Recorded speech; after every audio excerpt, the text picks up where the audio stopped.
उमा महेश्वराय नमः। आप सभी का हमारे YouTube चैनल पर हार्दिक स्वागत है। आइए जानें क्यों मनाई जाती है महाशिवरात्रि और क्या है इसका महत्व।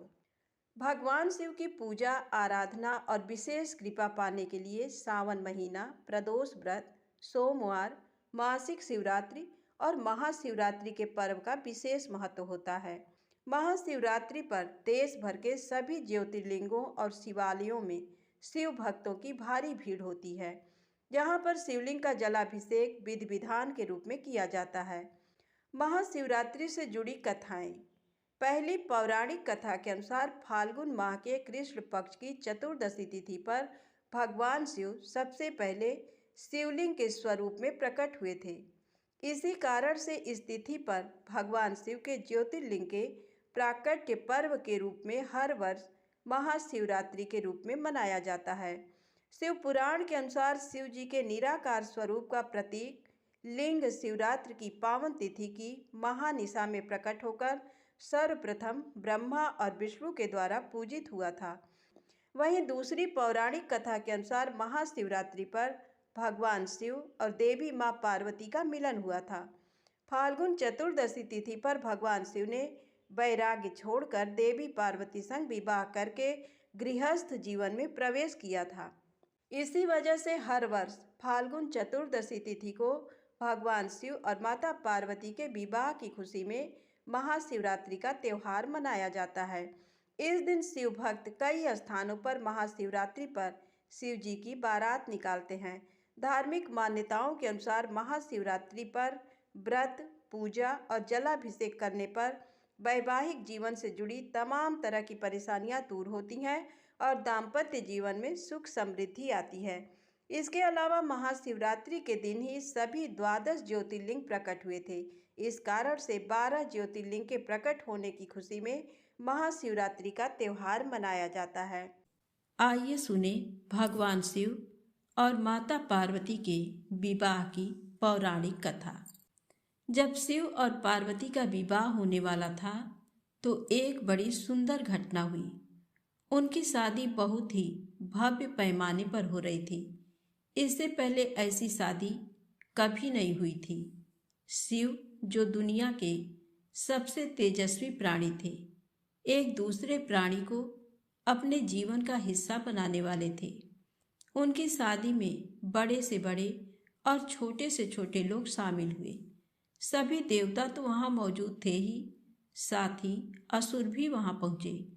आमतौर पर जहां देवता जाते थे वहां असुर जाने से मना कर देते थे, और जहां असुर जाते थे वहां देवता नहीं जाते थे। उनकी आपस में बिल्कुल नहीं बनती थी। मगर यह तो शिव का विवाह था, इसलिए उन्होंने अपने सारे झगड़े भुलाकर एक बार एक साथ आने का मन बनाया। शिव पशुपति हैं, मतलब सभी जीवों के देवता भी हैं, तो सारे जानवर, कीड़े मकोड़े और सारे जीव उनकी शादी में उपस्थित हुए। यहाँ तक कि भूत, पिशाच और विक्षिप्त लोग भी उनके विवाह में मेहमान बनकर पहुंचे। ये एक शाही शादी थी। एक राजकुमारी की शादी हो रही थी, इसलिए विवाह समारोह से पहले एक अहम समारोह होना था। वर वधू दोनों की वंशावली घोषित की जानी थी। एक राजा के लिए उसकी वंशावली सबसे अहम चीज होती है, जो उसके जीवन का गौरव होता है। तो पार्वती की वंशावली का बखान खूब धूमधाम से किया गया। ये कुछ देर तक चलता रहा। आखिरकार जब उन्होंने अपने वंश के गौरव का बखान खत्म किया तो वे उस ओर मुड़े जिधर वर शिव बैठे हुए थे। सभी अतिथि इंतजार करने लगे कि वर की ओर से कोई उठकर शिव के वंश के गौरव के बारे में बोलेगा, मगर किसी ने एक शब्द भी नहीं कहा। वधू का परिवार ताज्जुब करने लगा। क्या उसके खानदान में कोई ऐसा नहीं है जो खड़े होकर उसके वंश की महानता के बारे में बता सके? मगर वाकई कोई नहीं था। वर के माता पिता, रिश्तेदार या परिवार से कोई वहां नहीं आया था, क्योंकि उनके परिवार में कोई था ही नहीं। वह सिर्फ अपने साथियों, गणों के साथ आए थे। जो विकृत जीवों की तरह दिखते थे। वे इंसानी भाषा तक नहीं बोल पाते थे और अजीब सी बेसुरी आवाजें निकालते थे। वे सभी नशे में चूर और विचित्र अवस्थाओं में लग रहे थे। फिर पार्वती के पिता पर्वतराज ने शिव से अनुरोध किया, कृपया अपने वंश के बारे में कुछ बताइए। शिव कहीं शून्य में देखते हुए चुपचाप बैठे रहे। वह न तो दुल्हन की ओर देख रहे थे, न ही शादी को लेकर उनमें कोई उत्साह नजर आ रहा था। वह बस अपने गणों से घिरे हुए बैठे रहे और शून्य में घूरते रहे। वधू पक्ष के लोग बार बार उनसे ये सवाल पूछते रहे, क्योंकि कोई भी अपनी बेटी की शादी ऐसे आदमी से नहीं करना चाहेगा जिसके वंश का अता पता न हो। उन्हें जल्दी थी, क्योंकि शादी के लिए शुभ मुहूर्त तेजी से निकला जा रहा था। मगर शिव मौन रहे। समाज के लोग, कुलीन राजा महाराजा और पंडित बहुत घृणा से शिव की ओर देखने लगे और तुरंत फुसफुसाहट शुरू हो गई। इनका वंश क्या है? ये बोल क्यों नहीं रहा? हो सकता है इसका परिवार किसी नीची जाति का हो और इसे अपने वंश के बारे में बताने में शर्म आ रही हो। फिर नारद मुनि, जो उस सभा में मौजूद थे, ये सब तमाशा देखकर अपनी बीड़ा उठाई और उसकी एक ही तार खींचते रहे।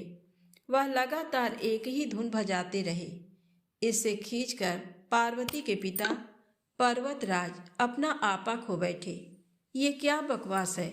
हम वर की वंशावली के बारे में सुनना चाहते हैं। मगर वह कुछ बोल नहीं रहा।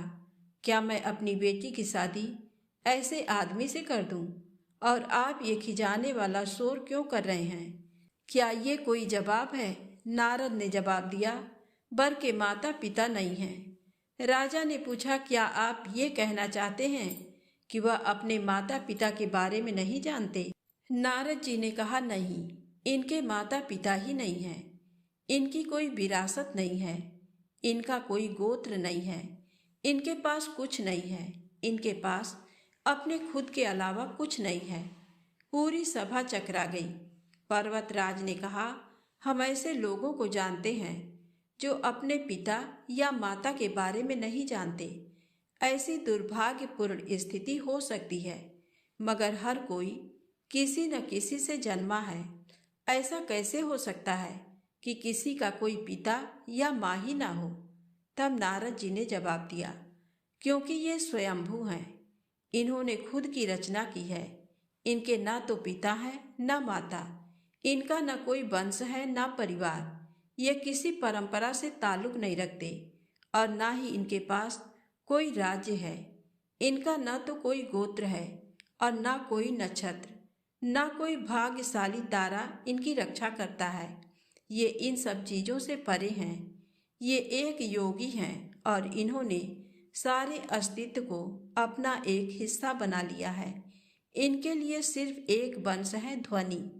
आदि शून्य प्रकृति जब अस्तित्व में आई तो अस्तित्व में आने वाली पहली चीज थी ध्वनि। इनकी पहली अभिव्यक्ति एक ध्वनि के रूप में है। ये सबसे पहले एक ध्वनि के रूप में प्रकट हुए। उसके पहले ये कुछ नहीं थे। यही वजह है कि मैं ये तार खींच रहा हूँ। तो प्रेम से बोले, शंकर भगवान की जय हो। अब आइए सुने दूसरी पौराणिक कथा। एक बार माता पार्वती जी ने भगवान शिव शंकर से पूछा, हे प्रभु, ऐसा कौन सा श्रेष्ठ तथा सरल व्रत पूजन है जिससे मृत्यु लोक के प्राणी आपकी कृपा सहज ही प्राप्त कर लेते हैं? तब भगवान शिव जी ने पार्वती जी को शिवरात्रि के व्रत का विधान बताकर ये कथा सुनाई। एक बार चित्रभानु नामक एक शिकारी था। पशुओं की हत्या करके वह अपने कुटुंब को पालता था। वह एक साहूकार का ऋणी था, लेकिन उसका ऋण समय पर नहीं चुका सका। क्रोधित साहूकार ने शिकारी को शिव मठ में बंदी बना लिया। संयोग से उस दिन शिवरात्रि थी। शिकारी ध्यान मग्न होकर शिव संबंधी धार्मिक बातें सुनता रहा। चतुर्दशी को उसने शिवरात्रि व्रत की कथा भी सुनी। संध्या होते ही साहूकार ने उसे अपने पास बुलाया और ऋण चुकाने के विषय में बात की। शिकारी अगले दिन सारा ऋण लौटा देने का वचन देकर बंधन से छूट गया।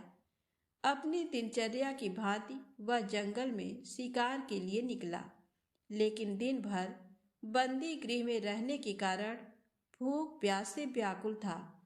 शिकार करने के लिए वह एक तालाब के किनारे बेल वृक्ष पर पड़ाव बनाने लगा।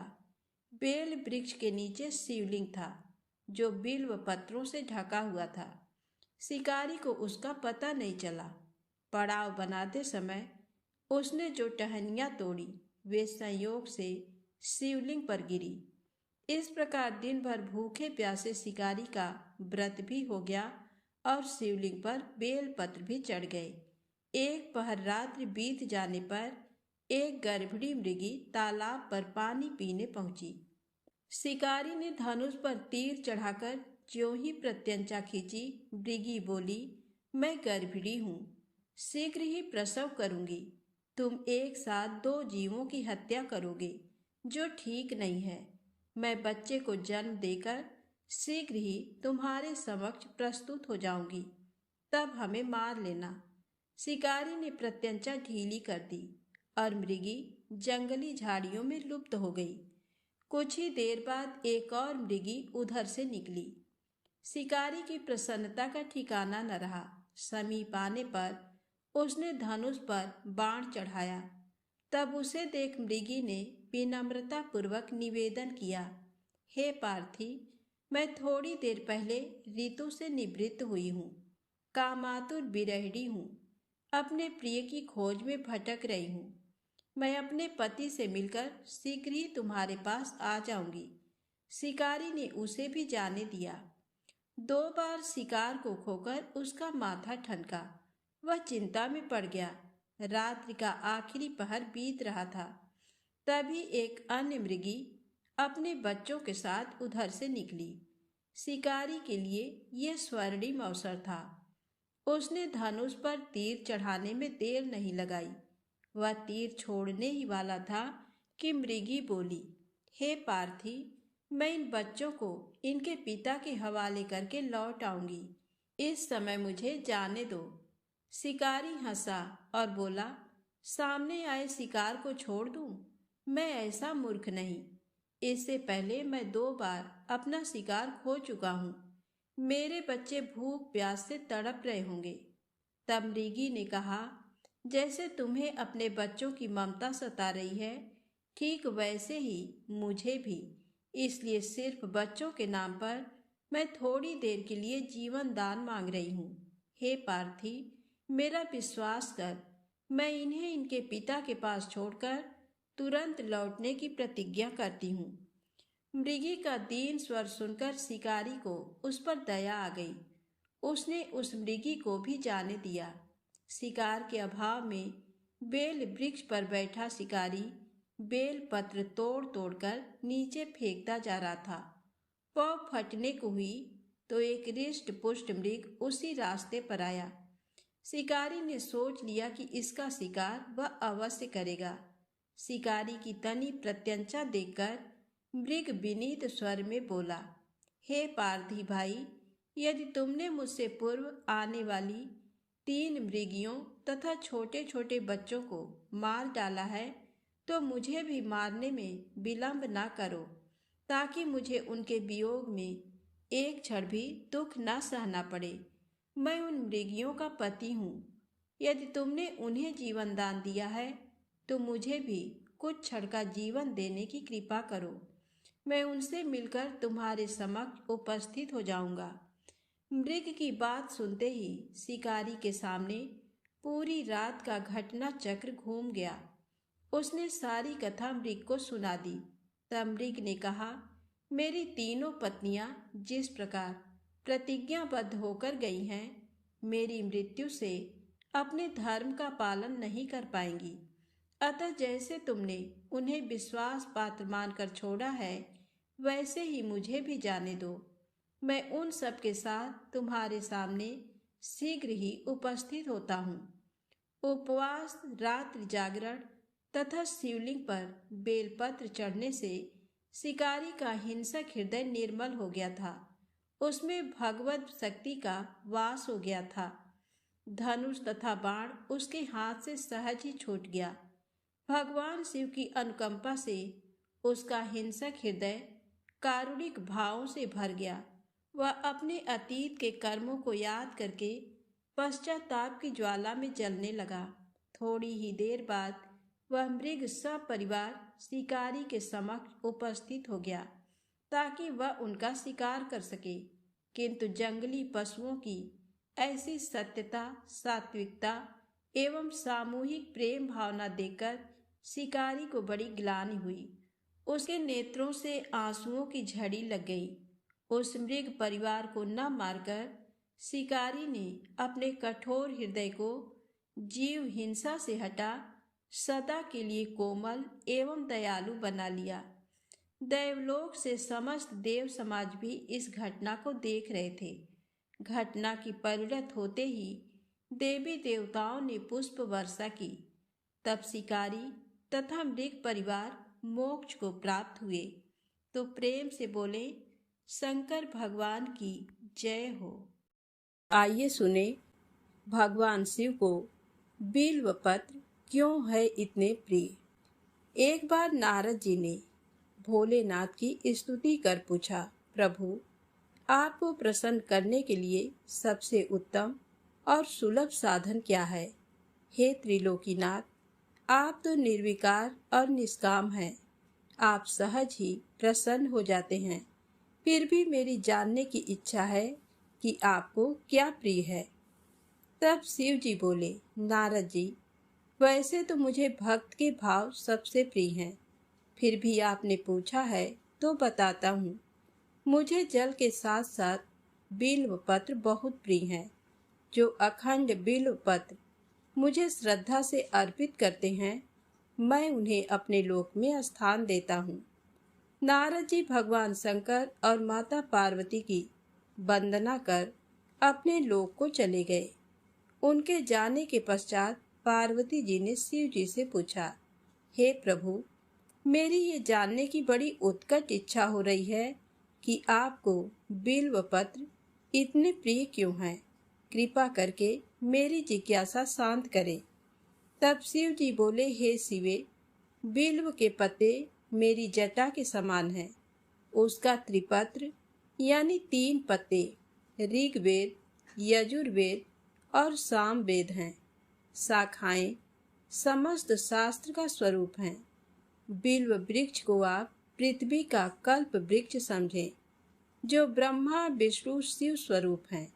स्वयं महालक्ष्मी ने शैल पर्वत पर बिल्व वृक्ष रूप में जन्म लिया था। ये सुनकर पार्वती जी कौतूहल में पड़ गईं। उन्होंने पूछा, देवी लक्ष्मी ने आखिर बिल्व वृक्ष का रूप क्यों लिया। आप ये कथा विस्तार से कहें। तब भोलेनाथ ने माता पार्वती को कथा सुनानी शुरू की। हे देवी, सतयुग में ज्योति रूप में मेरे अंश का रामेश्वर लिंग था। ब्रह्मा आदि देवों ने उसका विधिवत पूजन अर्चन किया था। फलतः मेरे अनुग्रह से वाग देवी सबकी प्रिया हो गई। वे भगवान विष्णु को सतत प्रिय हो गई। मेरे प्रभाव से भगवान केशव के मन में वाग्देवी के लिए जितनी प्रीति हुई, वह स्वयं लक्ष्मी को नहीं भाई। अतः लक्ष्मी देवी चिंतित और रुष्ट होकर परम उत्तम श्रीशैल पर्वत पर चली गईं। वहां उन्होंने मेरे लिंग विग्रह की उग्र तपस्या प्रारंभ कर दी। हे परमेश्वरी, कुछ समय बाद महालक्ष्मी जी ने मेरे लिंग विग्रह से थोड़ा ऊर्ध्व में एक वृक्ष का रूप धारण कर लिया और अपने पत्र पुष्प द्वारा निरंतर मेरा पूजन करने लगी। इस तरह उन्होंने 1 करोड़ वर्ष तक आराधना की। अंततः उन्हें मेरा अनुग्रह प्राप्त हुआ। महालक्ष्मी ने मांगा कि श्रीहरि के हृदय में मेरे प्रभाव से वाग्देवी के लिए जो स्नेह हुआ है, वह समाप्त हो जाए। शिव जी बोले, हे पार्वती, मैंने महालक्ष्मी को समझाया कि श्री हरि के हृदय में आपके अतिरिक्त किसी और के लिए कोई प्रेम नहीं है। वाग्देवी के प्रति तो उनकी श्रद्धा है। यह सुनकर लक्ष्मी जी प्रसन्न हो गई और पुनः श्री विष्णु के हृदय में स्थित होकर निरंतर उनके साथ विहार करने लगी। हे पार्वती, महालक्ष्मी के हृदय का एक बड़ा विकार इस प्रकार दूर हुआ था। इस कारण हरिप्रिया उसी वृक्ष रूप में सर्वदा अतिशय भक्ति से भरकर यत्न पूर्वक मेरी पूजा करने लगी। बिल्व इस कारण मुझे बहुत प्रिय है और मैं बिल्व वृक्ष का आश्रय लेकर रहता हूँ। बिल्व वृक्ष को सदा सर्व तीर्थमय एवं सर्वदेवमय मानना चाहिए, इसमें तनिक भी संदेह नहीं है। बिल्व पत्र, बिल्व फूल, बिल्व वृक्ष अथवा बिल्व काष्ठ के चंदन से जो मेरा पूजन करता है वह भक्त मेरा प्रिय है। बिल्व वृक्ष को शिव के समान ही समझो, वह मेरा शरीर है। जो बिल्व पर चंदन से मेरा नाम अंकित करके मुझे अर्पण करता है, मैं उसे सभी पापों से मुक्त करके अपने लोक में स्थान देता हूँ। उस व्यक्ति को स्वयं लक्ष्मी जी भी नमस्कार करती हैं। जो बिल्व मूल में प्राण छोड़ता है उसको रुद्र देह प्राप्त होता है। तो प्रेम से बोलें, शंकर भगवान की जय हो। अब आइए सुने भगवान शिव के सबसे बड़े भक्त की कहानी। एक नगर में भगवान शिव का एक भव्य मंदिर था, जहां हर वर्ष दूर दूर से भक्तजन शिव जी के दर्शन के लिए आते रहते थे। मंदिर का परिसर भक्तों की भीड़ से भरा हुआ था। तभी अचानक आकाश में बिजलियां हुई और सोने का एक थाल उतरा। उसी के साथ एक भविष्यवाणी हुई कि जो कोई भगवान शिव का सच्चा भक्त और प्रेमी होगा उसी को ये थाल मिलेगा। मंदिर के परिसर में उपस्थित सभी लोगों ने ये भविष्यवाणी सुनी। धीरे धीरे सभी इकट्ठे हो गए। जो लोग मंदिर की व्यवस्था देखते थे उन्हें तो पूरा विश्वास था कि ये थाल हमें मिलेगा, इसलिए वे सबसे आगे जाकर खड़े हो गए।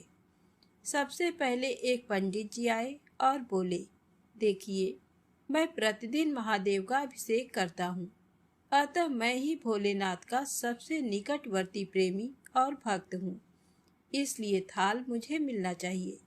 इतना कहकर पंडित जी ने थाल उठाया। जैसे ही पंडित जी ने थाल उठाया, थाल पीतल का हो गया। ये देखकर पंडित जी बड़े लज्जित हुए। उन्होंने थाल यथास्थान पर रखा और वहां से निकल गए। इसी प्रकार वहां उपस्थित सभी पंडितों ने खुद को आजमाया, लेकिन शायद उनमें से कोई भी सच्चा भक्त नहीं था। उन्हें भी थाल यथास्थान पर रखकर चले जाना पड़ा। इसके बाद उस नगर के राजा का आगमन हुआ। राजा साहब आगे आए और बोले, मैंने महादेव के मंदिर में बड़ी भारी दान दक्षिणा दी है, इसलिए ये थाल मुझे मिलना चाहिए। इतना कहकर राजा साहब आगे बढ़े और थाल उठाया।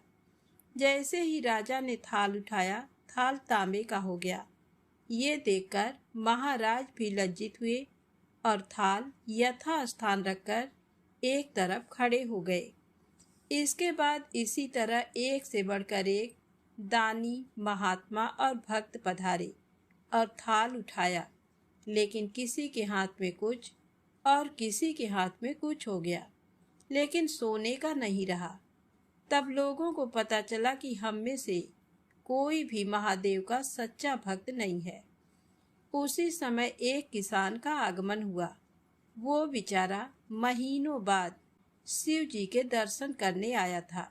गरीबी और गृहस्थी के बोझ तले दबा दिन रात खेतों में मेहनत मजदूरी करके अपना और अपने परिवार का गुजारा करता था। अभी रास्ते में आ ही रहा था कि कोई भिखारी मिल गया और कुछ खाने को मांगने लगा। इस किसान को दया आ गई। अपने खाने के लिए जो खाना लाया था वो उसने उस भिखारी को दे दिया। थाल के बारे में इसने भी सुना था, लेकिन इसने उस ओर कोई ध्यान ही नहीं दिया। सीधा मंदिर में गया और महादेव का पूजन करके बाहर आ गया। परिक्रमा करके जाने को हुआ, तभी पीछे से एक व्यक्ति बोला, भाई तुम भी थाल को उठाकर देख लो, हो सकता है तुम ही वह सच्चे भक्त हो जिसके लिए ये थाल आया है। किसान को लगा वह व्यक्ति उसका मजाक बना रहा है।